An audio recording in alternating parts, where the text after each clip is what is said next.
గోదావరి నదికి తరచుగా ఎగువన కురుస్తున్నటువంటి వర్షాల వల్ల ప్రతి సంవత్సరము కూడా జూలై, ఆగస్టు, సెప్టెంబర్ ఈ మాసాల్లో వరదలు అనేవి వస్తూ ఉంటాయి.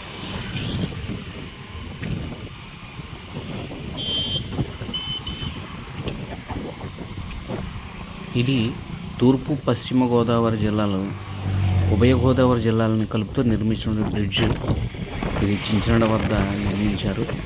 ఈ బ్రిడ్జ్ పై నుంచి నేను మీకు వీడియో తీసి చూపిస్తున్నాను. చూడండి, ఎర్రటి నీళ్ళతో నిండు కొండల కనిపిస్తుంది అఖండ గోదావరి నది. మత్స్యకారులు వేటకు వెళ్ళే బోట్లవి చేపల కోసం ఇలా నది గుండా సముద్రంలోకి వేటకు వెళ్తారు. ఇప్పుడు వరద ప్రవాహం ఎక్కువ అవడం వల్ల ప్రస్తుతం చేపల వేటకి మత్స్యకారులు అనేది వెళ్ళరు.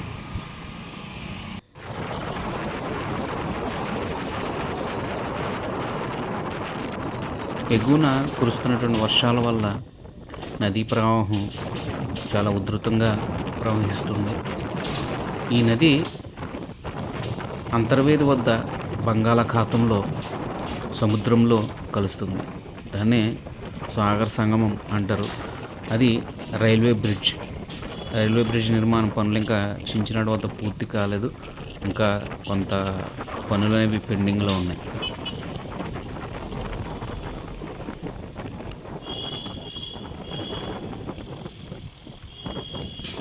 ఒక బోటు పడవ మీకు చూడడానికి వెళ్తుంది. నదీ ప్రవాహానికి ఎదురెదుతుంది. ఇలాంటి సమయంలో పడవలో ప్రయాణం అనేది చేయకూడదు, చాలా ప్రమాదకరం.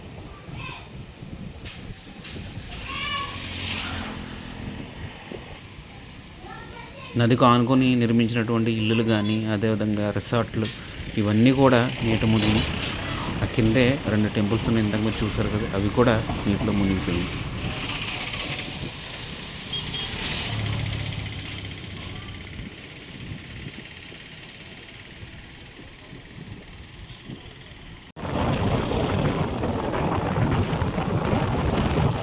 ఇలా ప్రవాహం ఎక్కువ ఉన్న సమయంలో ఇలాగ పడవ ప్రయాణాలు, అదేవిధంగా బోటు ప్రయాణాలు అవి మంచివి కాదు. చాలా ప్రమాదాలు ఎక్కువగా జరిగే అవకాశం ఉంటుంది.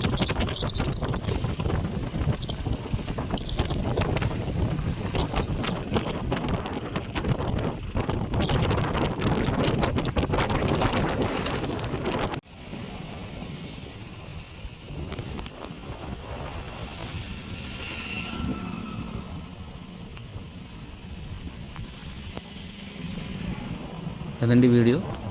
ప్రస్తుతం నదీ ప్రవాహం ఎలా కొనసాగుతుంది, ఇది మరింత పెరిగే అవకాశం కూడా ఉంది.